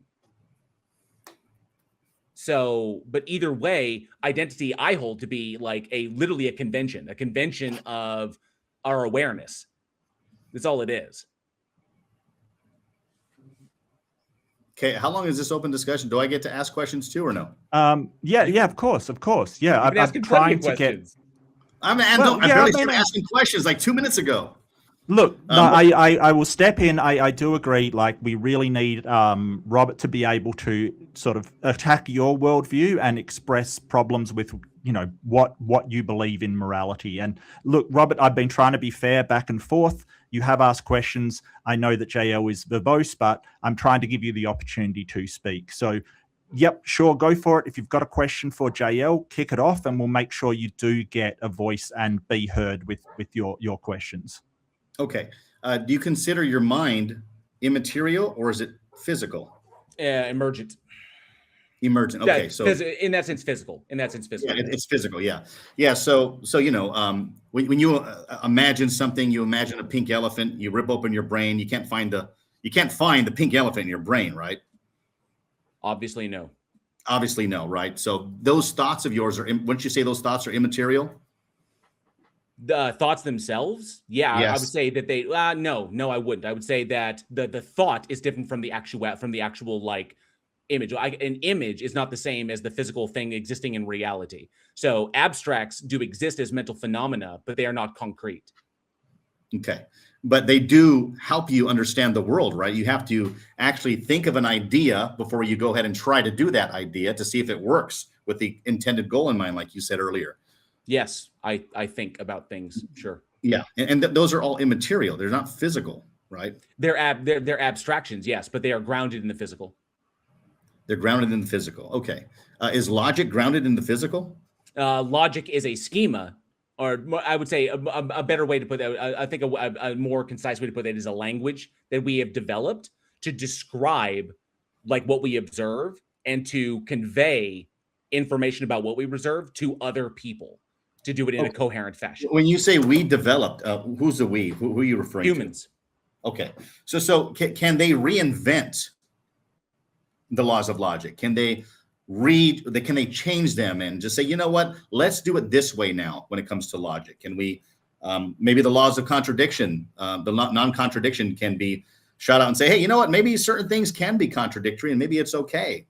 Can the laws of logic change? That's what I'm asking. There are different fields of logic, but when we're talking about like just classical logic here, then we could change the terminology. Okay, but it would still be, you seem to have missed a step. It's a language that is describing objective reality, like mind independent reality. There's a reality that exists. It exists independent of our experience. The language that we derive to explain that or to describe it and quantify it, that's like logic and mathematics. They're schemas that we use that are subjectively derived. They're entirely mind dependent. Like the terms we use, 1, 2, 3, 4, these don't exist like out there in the ether. They are terms that we use that we subjectively derive. We're just going to call it 2. And then we say, we look at a thing, we quantify it, and say, that is 2 of this thing. We're using logic and mathematics to describe and quantify observed reality. So in order for the logic to change, the reality would have to change fundamentally. Okay, let's go to Robert. So logic is grounded in our reality. Like, we cannot understand the world without logic, correct? It's grounded in our minds, but it describes reality. Okay, that's the tool. That's the purpose. Well, somebody has to use the laws of logic for them to describe reality, right? With no, logic. they can be no. I mean, they're descriptive. They're descriptive in nature, not prescriptive. So yeah, okay. So the laws of logic are not prescriptive in any way. No, because necessitarianism leads to modal collapse. Okay, is that the same thing like science? Is science descriptive or prescriptive? Science is descriptive. Well, technically, science is a tool that we utilize to derive what is most likely true about reality. So technically, in a way, it kind of describes, like theories describe why a thing happens. Laws describe what is happening. Okay. We're getting off topic a bit. Can we tie this back into morality and sort of, I really want to know, Robert, like, so this sort of idea of your mind, how are you tying that into morality, and what's your sort of thrust as far as a mind that is physical and morality? Like, what would your position be on that? Well, I would just argue that morality and logic go hand in hand, and I was just trying to, I guess, take apart his idea that everything is purely physical, even though he's using or trying to use logic, reason, and he's using his mind, and just showing that his mind, his thoughts, etc., are not material in nature. You cannot find them in your brain. You could think about the future and project yourself into the future, imagining yourself doing things. It's a real image in your mind, but it's not physical. And it's something that we all do all the time to see what kind of results we can get. So we're trying to project ourselves into the future, and we're using the laws of logic, which are also immaterial, and we're trying to figure out how we can do what we, the accomplished goal that people want to do. And I think morality goes in hand with that. I think that is a moral law that's on our hearts or stamped on our minds. That's why we can become outraged. That's why J.L. Warren wants to debate about subjects all the time, trying to say that Christianity is evil or Christianity is this and that. If it's just an opinion, then why should anybody watch this channel? Right, it doesn't JL, even matter. Who cares? Yeah, we'll go to JL. He's just gish galloping at this point. So, and I understand that's what he has to do, but I've never once stated. I've said that Christianity is capable of tremendous amounts of evil, especially in comparison to other social systems and social support systems that actively choose not to facilitate harm. That the facilitation of unnecessary in-group, out-group distinctions does nothing but harm, especially in today's society. They don't have the survival utility they had in the past. But getting back to the morality thing, the thing that we got stuck on, and I'd really like an answer to, that you have yet to answer, is that you recognize that for a thing to be mind stance independent, you cannot ground it in a mind, right? I'm sorry, say that one more time, sir. For a thing to be mind stance independent, you cannot ground that in a mind. Correct? Why not? Because then it would be dependent upon the mind. Yeah. And therefore it would not be mind stance independent. The whole universe is dependent upon God. Yes. So for a thing to be mind stance independent, you cannot ground that in a mind. Correct? Because if you did, that would be a logical contradiction. I don't see the contradiction there. Sorry. Can a thing be described as mind stance independent if it is grounded in a mind? You keep repeating it over and over. I already told you. Yeah, I think Robert, what's your definition of subjective and objective? Let's see if we can sort of pass out what you're I would say subjective is going by mere feelings alone, and I think that's J.L. Warren, but his stance is, you could correct me if I'm wrong. And then objective is when you are not necessarily going by feelings, but going on what is true or not. Sometimes you could be studying a subject and it makes you feel uncomfortable at first, and then you realize that it's true, it's consistent, it's logical, it's reasonable. And guess what? You change your view on that, and you ignore your subjective feelings against it, and you hold on to that truth. I wish JL Warren would do the same thing with Jesus Christ. Yeah. Well, I think we should ask JL what his definition as well. Just to be fair, what definition? Maybe this will clear up some of the misunderstanding that we're having. I gave so the definitions. JL, I gave the definitions for what objective and subjective are in my intro. Objective things that are objective are things that are objective. And I'll shorten this down. Things are objective. Are mind stance independent. Things that are subjective are mind stance dependent. Okay, that's what objective and subjective is. As when it comes to morality, it's stance dependent or stance independent, because that's where we get the evaluation from, as articulated by Hume in the is-ought gap, or Hume's guillotine, which I mentioned in my intro. So if you claim that a thing, like a statement, is that the truth of a statement is stance independent, that means it is true, independent of any stance, any mind, any opinion, any whatever. That the statement X is moral is true, like the Earth orbits the sun. That the two things are like truths, stance, mind stance, independent truths. But if there is a stance that is the grounding of that, if it's grounded in an agent with a mind, and that is the ultimate source of this thing, it cannot be mind stance independent. It is fundamentally dependent upon that mind. The position of that mind or the power of that agent is irrelevant to whether it is objective or subjective. Okay? Like Superman could exist and Superman could come down and say, I am the most powerful entity in the universe, and therefore I declare X is moral. Just because it's the most powerful, just because it's the big Billy badass on the block, doesn't make its moral statements objectively true. They're just subjective to that agent's stances. Okay, so, JL, that's great. We got a definition. So can we come to some kind of consensus, or Robert, do you sort of want to address that for JL, that you've sort of said a couple of different things, that God's nature is what provides morality, and yes, you seem to say God's mind. Can we sort of pin down whether it is a stance or a opinion that God can change, or is it something that is always the same and God does not change? Yeah, I would say that God has an unchanging nature. So he's already revealed himself in the New Testament in the person of Jesus Christ throughout history. And so that's my point on that. So, how is God's nature unchanging if you just said it changed? Let him finish, JL. Wait, say it again. Say it again, JL. How is God's nature unchanging if you yourself said it changed from the Old Testament to the New? Oh yeah, he gave a new covenant. Yeah, he gave a new covenant. So he did change his stances.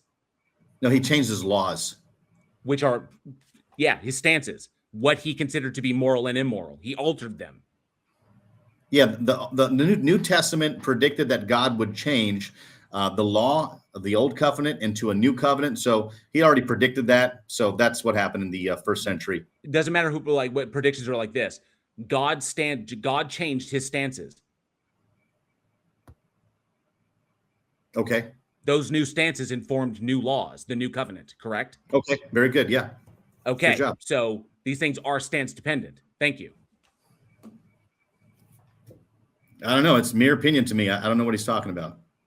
It's okay. You don't have to. The live the audience does. Yeah, sure. But here you are using the Bible to undermine the Bible. So I can, to me, as an internal critique. You don't even know the Bible. So it's as really an internal how critique, you're using philosophy to tell me how to interpret Scripture, and you don't even know what you're talking about. So as an internal critique, I'm not going to listen to a skeptic.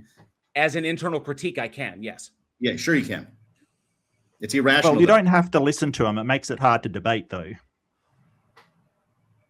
As an internal critique, I can take things that are stated in the Bible and see that they contradict other statements. It's totally irrational. How are you judging God's word? Makes no sense at all. I can judge it through an application of logic. Yeah, sure, logic only exists in a world that God exists. Okay, it does not make any sense. Yeah, that's a non sequitur.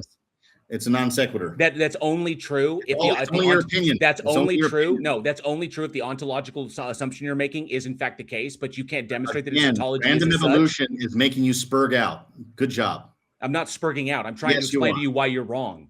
No, you're wrong, buddy. You're making an ontological assumption as to the nature of you are making an ontological. Be wrong. You are making an ontological All assumption about the opinions do. nature of logic.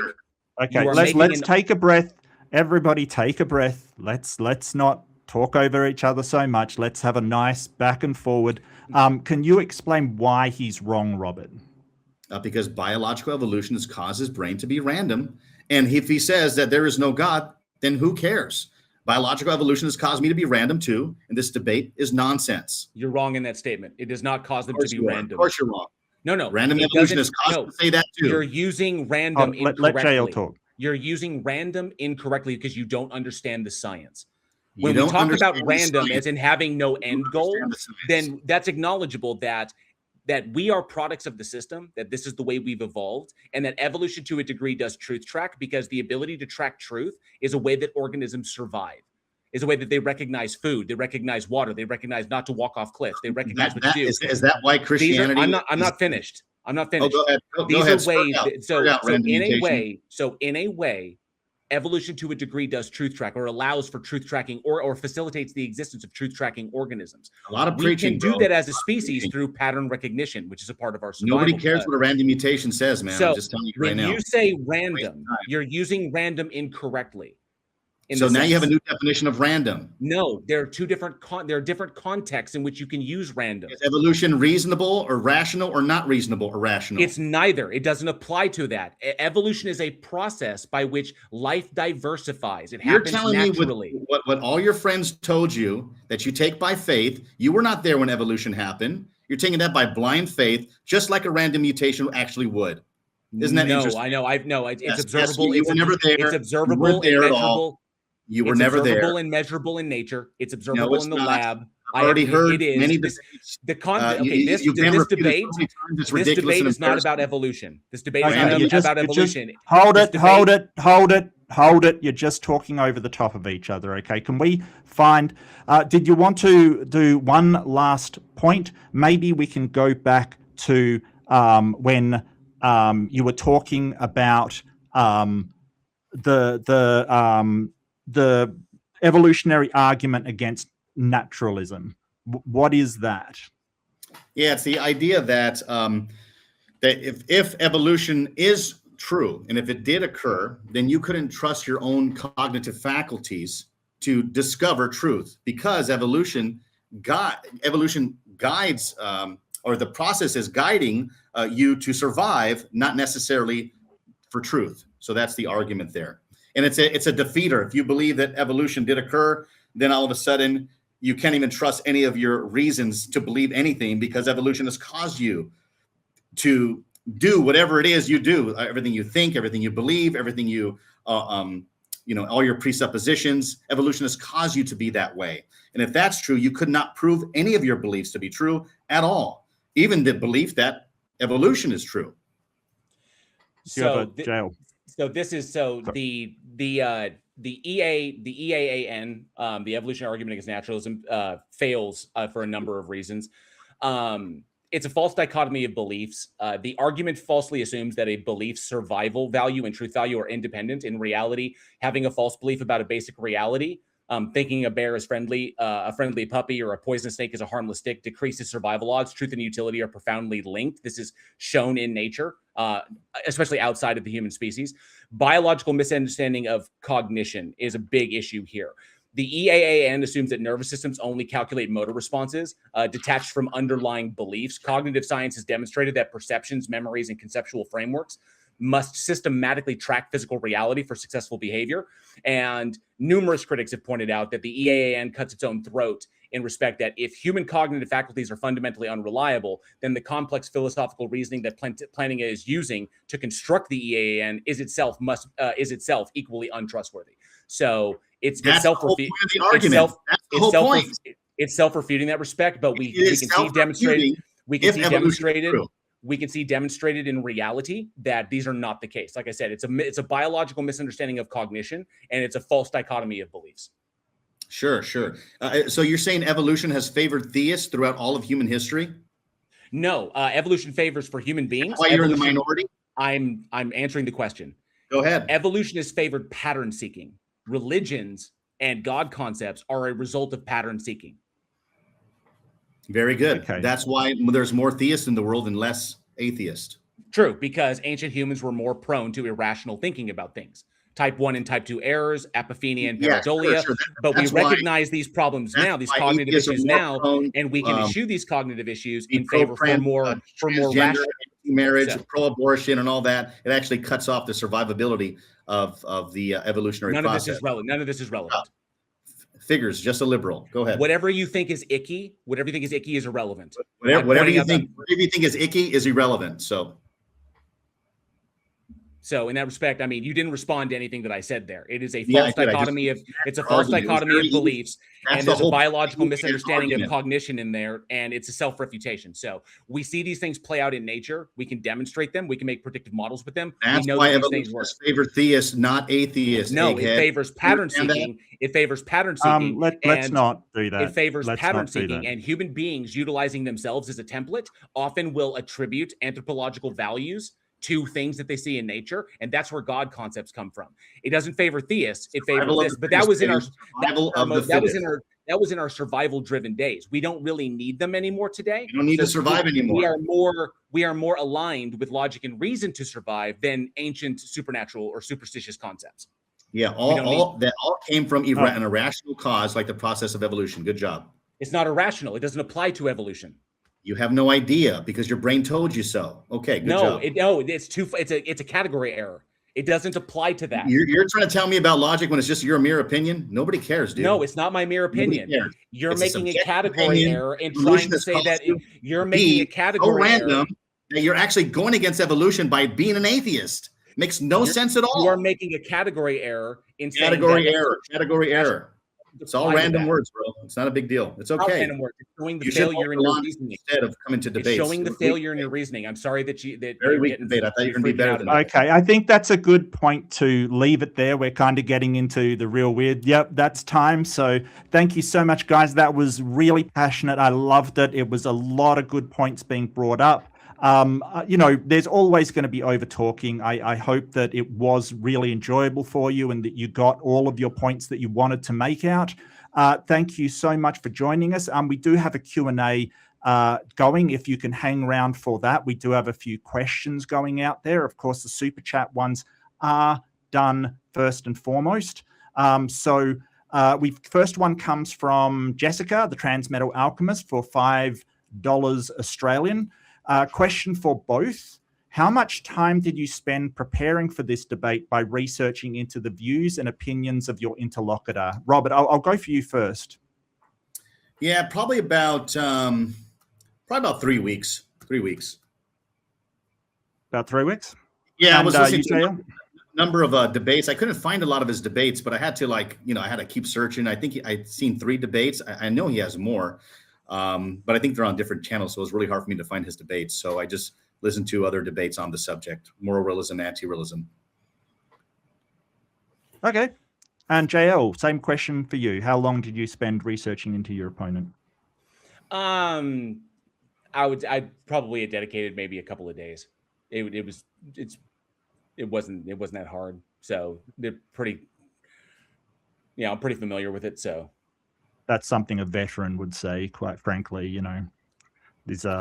I've seen it a lot, so I'm familiar with it. So I was going hitting all the notes. So if that pattern recognition, I'd be like, yeah, matches the pattern. So we're good to go. I know how to respond. Okay. Competence. There we go. Now the next one's directed at Robert. What I'll do for these, I will, whoever the question is directed to, I will put the question to them. They do get to respond. The other person then gets a response, but I do want to give the last word to the person who was first asked the question. Okay, so we're going to structure it like that. This is a $10 from Jessica, the Transmetal Alchemist. She's on fire today. $10 Australian. Question for Robert. Since you believe that Christianity is the only path to truth, do you support projects of mass conversion by force, such as the Catholic Inquisition and the colonization of Africa? No. Nope. Short and sweet. Yeah, simple.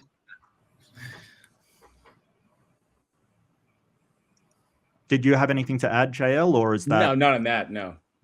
No, fair enough. No problem at all. We'll go on to the next one, which is again by Jessica, the Transmetal Alchemist, for $10 Australian. Question for Robert.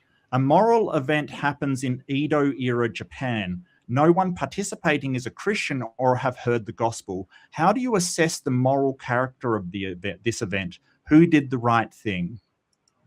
I don't even know what the question is on the Okay. era Japan. I don't know what they're talking about. So, Sorry about that. So it's as far as I understand it, it's a hypothetical question about like before Christianity was even known to Japan, right? Like so in ancient Japan. Okay. Yeah. So if someone makes a moral choice and none of them have any idea that the Bible hasn't even made it over there, how do you assess who ought to have done what? What's the moral right moral choice for that decision? Well, I'm here now. I'm living in the now. Whatever God does in the past, God will reveal his truth to whoever he wants to. I think God will judge those people on an individual basis. So that's what all I could say. I'm not God, so I can't judge that. So, you could ask for my opinion, but it's going to be subjective. So you can laugh all you want. You just look like a random mutation laughing for no reason at all. Right. So that they may or may not align, and there's no way you can judge it because they haven't, that's up to a God, presumably. Yeah, that's up to God. Right. JL, do you have anything to add to that one? Nothing that I haven't stated previously in my deal. We would establish what was right and wrong in there, depending upon our referencing our stances. So we could look at one person doing an action to another individual and take the information that we have at play. We'd reference our stances, and we would say that I would conclude that I don't agree that I would say that this action was unjustified. Someone else may say, no, that action was totally justified. We can disagree on that, but that's what morality is, because objective morality doesn't exist. And Robert, I want to give you the last word. Sorry, go ahead. Yeah, there's no point to hear any other response you give because it's all just mere opinions. So I don't even know what the point of your talking for. There's no point of you talking. Okay, that's definitely an answer. Let's see, what's the next one? Sorry, I'm just getting. I wish I was more organized, but okay, Jessica, the Transmental Alchemist again says, question for JL. Can you please explain why it is good for us to support transgender people? I wouldn't say it as an objective good. I would say that why I think it's good, why it aligns with my stances, is because it reduces harm within society. It reduces psychological harm and emotional harm, and we can see that play out in society with the reduction of self-unaliving rates. I don't want to risk the S word there, but we see this play out within society. We want to reduce psychological harm. We want to reduce emotional harm. We want to reduce incidents of self-unaliving. And so in order to do that, we see that in application, gender affirming care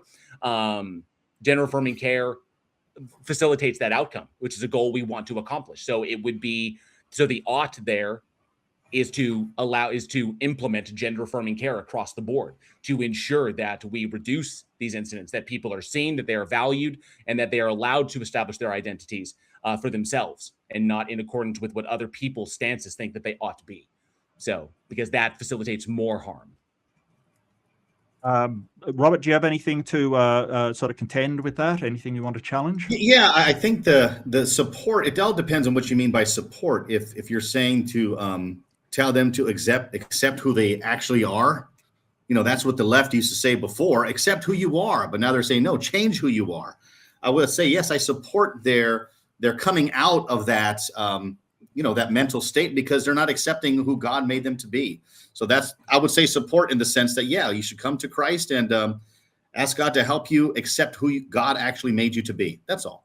Yeah, that begs the question of the existence of the God, which is completely irrational. Yeah, and it begs the question. You have some kind of rational thing to talk about. No, like Robert, we'll give JL the last word here on this one. So JL, sorry. No problem at all. His reasoning there begs the question of the existence of the God. It's baked into it.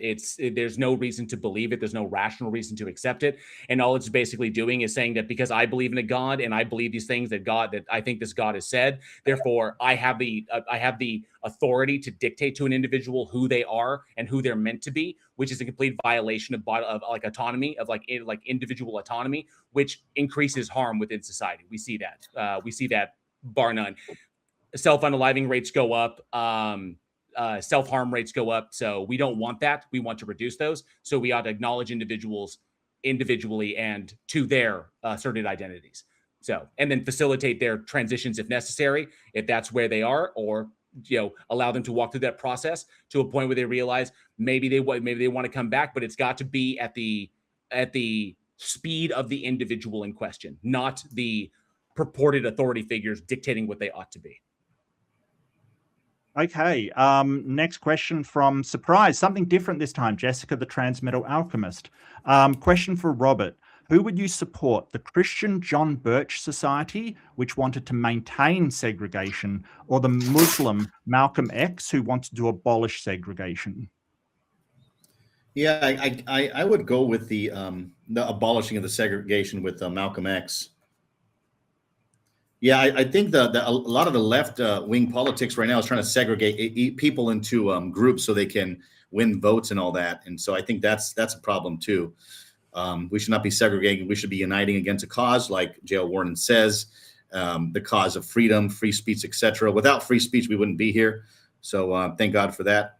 Even this platform, no matter if you're skeptics or not, I think free speech is a big deal, and we should always fight for everybody's freedom to have these debates. I think it's really good for society and to see what side's better, in discussion with these topics, all these sensitive topics. But yeah, I would definitely side with Malcolm X on the segregation. Okay. JL, you can add something if you want. Just weird that he would thank God for something that was entirely secular in nature. Is just as weird because the Bible does not advocate for free speech. So. Okay, and last word for you. Okay. Did you have anything to add, Robert? Oh yeah. Well, when you say this is a Christian society. If you were in a Muslim society, you wouldn't have any free speech. So it's interesting how the majority of Christians are here. The atheists ran out all the Christians from Europe, and now you got Muslims taking over. They filled a vacuum, and now that's being destroyed. In so much that Richard Dawkins actually said he actually missed Christmases because Islam is taking over. Yeah, you try to destroy a worldview that God exists and with Jesus Christ and loving your neighbor, etc. Guess what's going to happen? You're going to be overtaken by Islam, and you will probably be wiped out, God forbid. But I think that's the effect of going against Christianity. That's the effect. You have all the free speech you want here in America, talking trash about Christianity, but when Islam comes, I think it's going to be a big problem. Hopefully, God has mercy on all our souls. Okay. Again, we've got Jessica, the Transmetal Alchemist. Surprise, surprise. A question for Robert. Explain how morality would have worked hundreds of millions of years ago before humans showed up when dinosaurs ruled the earth. I have no idea. It's just speculation. Okay. I have no idea. Anything to add, JL? No, I'm good. Jessica made a point with that. Okay. And you've got nothing to add, Robert, I presume. Just jump in if you do. Let's see. And the last one, I believe, from Jessica, the Transmetal. Look, Jessica, I don't want you to impoverish yourself, but thank you so much. You have been absolutely a hero in this. So thank you so much. Big W's. Yeah, I was worried about whether we would have enough questions, whether we keep it going, and the Caped Crusader just soars in and rescues me. Thank you so much, Jess. I really appreciate it. Question for JL. Can you please explain to us why it is good to oppose racism and stand for racial equality? So I would say that, why it is good would depend largely upon the goal that we have in mind. So I would say that if our goal is to have an equitable society, that all individuals share the same legal rights, representations, and protections by the law, and our goal is to facilitate happiness, health, happiness, and well-being, then we see the application of institutionalized racism, and we see the application of that leads to more harm because it leads to a second class area of citizenry, which don't have the access to the same things that the other class does. So it creates an unnecessary distinction that doesn't need to be there. It reduces efficacy within the society itself. It reduces overall health, and ultimately leads to more harm and destabilizes the society in itself as a result of that harm. So if our goal is to have a stable society that supports the health and health and happiness and well-being of individuals, recognizing that everyone is deserving of that under kind of like the banner of humanism, then we ought oppose racism and racial segregation and advocating for racism being a second class. We ought to oppose that for the betterment of the totality of society. And as empathetic organisms, we have the capacity to do so. So, okay, Robert, did you want to add anything, challenge anything?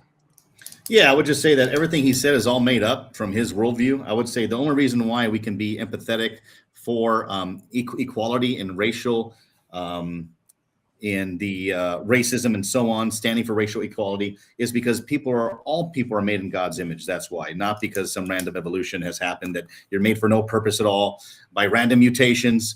And there's no reason why you're here in the first place. Why do you think so many people unalive themselves? It's because they have stupid ideologies like this guy here. JL, you get the final word. You got anything to add? No, he's demonstrated his ignorance more than enough. I don't need to double up on it. Okay. Actually, one more came in. I do apologize, from Surprise, Jessica, the Transmitter Alchemist. Question for JL. Can you explain to us why we should resist and oppose Christian totalitarianism and violence, such as the KKK? Yes, that also again goes to the goal that we have in mind. So the fundamental underlying goal of, if we're let's talk about this society that we live in here in the United States. The fundamental underlying goal was a secular nation, one that was not informed by or nor dictated by any particular religion, but allowed for the free expression of religion and the free rejection of religion. So the free exercise and establishment clauses in the First Amendment. And this is just, if you go to the Federalist Papers, you go to the certain documents like like Tripoli like this, then we understand these things to be elemental or fundamental to the establishment of the United States. If the goal is to have an equitable society that allows for free expression and allows for people to engage in the belief systems that they, or I say in the rituals, the belief system back to rituals that they want to respect those beliefs, then we ought oppose Christian totalitarianism, Christian nationalism, Christian violence, such as the KKK, such as the administration that is currently in power. Things like Project 2025, we need to oppose those and oppose them vehemently, because they are completely antithetical to the grounding nature, or I say the grounding principles of this country. The idea was to get away from England. The idea was to get away from a government that was hopelessly intertwined with the Church of England, that one religion, that Protestants could not live safely under the banner of a Catholic king. And so instead of having a country where a religion dictates what you can and cannot believe, or what is appropriate or not appropriate to believe, we can acknowledge that all beliefs can coexist within a secular nation that is not informed specifically by any one specific religion, and that we needed to protect our government from that, from becoming a theocratic totalitarianism or theocratic authoritarianism. Either way, to secure democracy and equal representation, we need to do that if it is our goal to secure equal representation under the law. So we should resist those things to accomplish that goal. Robert, the mic's yours. Okay. So she's asking can you explain why I would oppose Christian totalitarian violence such as the KKK? Okay. Yeah, I oppose the violence, the KKK and all that stuff too. So yeah, I believe there's a special thing that we are made in the image of God, and we should respect everybody's rights to choose. I think the Bible does say that. So, everything he said is correct, but I just feel like he's really on the left side of things. And I think the left side likes to censor people, and that's what I'm against. So, I disagree with him on that. Okay, JL, you get the final word. Anything you want to add or challenge? Yeah, it has nothing to do with my political leanings. He doesn't know that what side of the politics I lean on, or what I stand on. Yes, I do actually. Yes, he's making the assumption. Robert. We just have to let him get the last word. Sorry. Yes, sir. Yes, sir. Sorry about that. To clarify for him, because he's making these assumptions. Politically wise, I lean left of center, but I really am more of a centrist when it comes to many things. But when it comes to advocating for the recognition, the protection, the legal representation of human beings as humans, and not dependent upon their like weird beliefs in like made up, father figures or sky wizards. This stuff is irrelevant to the fact that we are all human beings. We're all members of the same species, and as such are entitled, as a philosophical position, are entitled to the same rights, protections, and representation as everybody else. And that's where it should start. So as a humanist, as a secular humanist, that is where I operate from, because I see it causes the least amount of harm, and I see it in practice in other nations that it produces the least amount of harm. Okay, so I had one last question. This is the very last one, I promise, unless somebody bombs me with the super chat. So the last question that really fascinated me was sort of Ember wrote in, Better Than Ember wrote in, for both, can you briefly steelman your opponent's position? Can you basically say in the strongest possible terms with the most charity what your opponent's position is? We'll start off with JL. Can you steelman Robert's position? It's hard to say. You can't steelman a logical contradiction, but you can say that if God is the ultimate thing, then what it says we ought to follow because of the consequences that are imposed by the entity of us not following them. So as a matter of utility, we ought do that. So I would say from that perspective, yes, it doesn't dictate as to what is morally the case or what is like objectively moral. It recognizes that these are subjected to the God, but that we ought do them because of the consequences if we don't, that that we will not be treated like everyone else or get the benefits that everyone else that does follow these things, we won't get those things. So from a purely utilitarian standpoint, that would kind of follow. But as far as like the topic at hand, moral realism, moral anti-realism, his position is logically contradictory. So you can't really steelman a logical contradiction. Okay. Robert, can you steelman JL's position? Yeah, I'll do my best. But it's really hard to steelman a logical contradiction. So yeah, what the problem is that he takes everything by feeling, emotion, culture, etc. And by doing that, if that's all your moral opinion is, then that means that it's just like debating about if you like pineapple on your pizza or not, if you like chocolate or vanilla ice cream. It's completely irrelevant, and he has no guts to stand on any moral grounds because he has none. And so showing up to this debate, he's already lost the debate. And I'm glad that he came. Prove me right. Thank you. Nothing but an appeal to consequences, but okay. Okay. Look, yeah, well, we just had a statement each. I actually screwed up the timing, so I do apologize to both of you. I was supposed to do the closings before the Q&A, but I was so interested in the Q&A, I kind of lost my mind and skipped it completely. Good. So, yeah, that's my fault. The crew have been telling me I'm completely losing it, which is probably true. So, JL, you started. So Robert, you will do the first close. So just up to 5 minutes, sum your position, give your perspective, and give your perspective on the position there. Okay. All right. Starting now. Yep. Okay. Go for it. Whenever you start talking. In conclusion, ladies and gentlemen, what have we witnessed tonight? JL Warren has spent the entire debate acting like he has Sky Daddy issues. JL desperately trying to act like moral anti-realism is a serious position. It's not. It's very unserious. Nobody cares about it. Nobody cares about his opinion. But every time he opens his mouth to call something wrong, harmful, evil, illogical, he refutes himself. He cannot live consistently with his own worldview. He wants to condemn Christianity as evil while telling us evil doesn't objectively exist. He wants to use logic to correct me while unable to ground the laws of logic in his materialistic universe. You've spent the whole night sawing off the branch he's sitting on, then acting shocked when I pointed out. Your entire belief system is nothing but a contradiction stacked on a contradiction. Every time he tried to say I was wrong tonight, proved my point. Because according to his view, that's just your opinion. That's just my opinion. That's just the chemical processes in the brain talking. So let me say it one more time, nice and slow. That's just your truth, bro. It doesn't really matter. You have no foundation. You stand on nothing but your own ever-changing emotions playing God with morality while denying that God exists. You have made yourself the ultimate authority over right and wrong while claiming no such authority can possibly exist. Moral anti-realism doesn't just fail as a philosophy, it fails as a way to live. It's intellectually bankrupt and practically unlivable. I stand here as a moral realist because it's the only position that matches reality. Right and wrong are real. We cannot call out some people for doing wrong in a different society if morality is purely just matter of societal norms. We can never do that. We can never go and say Hitler was wrong for what he was doing, or Mother Teresa was good for what they're doing, or what she was doing. We can never, ever do that because we don't believe in morality as an objective fact.